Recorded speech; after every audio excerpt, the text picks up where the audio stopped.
Les chefs d'État de la CIRGEL se sont réunis ce jeudi 16 septembre 2021 à Luanda autour de la crise centrafricaine. Pour une nouvelle fois, les dirigeants de la sous-région devraient chercher des voies et moyens pour sortir la RCA de l'insécurité et œuvrer à sa stabilité. Luanda, la capitale angolaise, a abrité ce jeudi 16 septembre 2021 le troisième mini-sommet des chefs d'État et de gouvernement de la conférence internationale sur la région des Grands Lacs consacrée à la situation politique et sécuritaire en République centrafricaine.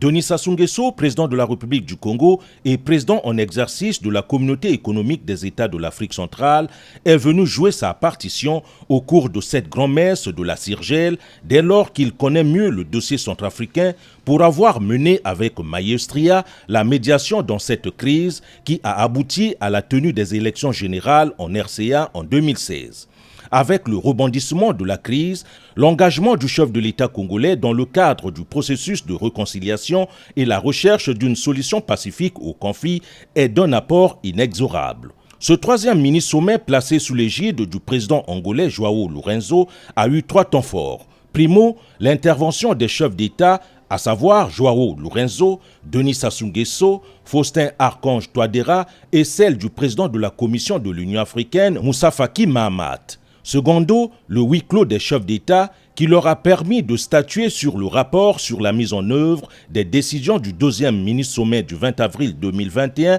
et de suivre la présentation de la feuille de route conjointe pour la paix en RCA. Tertio, la lecture du communiqué final. Ce troisième round de la conférence internationale des chefs d'État et de gouvernement de la région des Grands Lacs devrait-il leur permettre de s'engager à poursuivre une mobilisation soutenue et coordonnée en vue de la recherche d'une solution pacifique à la crise centrafricaine sous l'égide de l'Union africaine conformément à l'accord du 17 juillet 2017 qui a mis sur pied l'initiative africaine ayant abouti à la signature de l'accord politique pour la paix et la réconciliation le 6 février 2019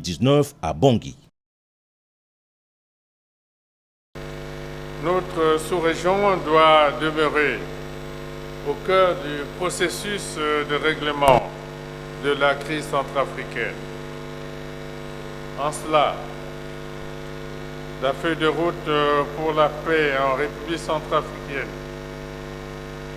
qui va nous être présentée au cours des présents travaux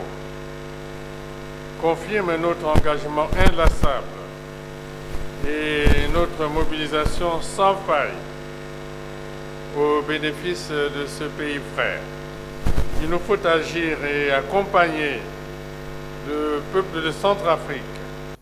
Nous osons espérer que tous les acteurs politiques et sociaux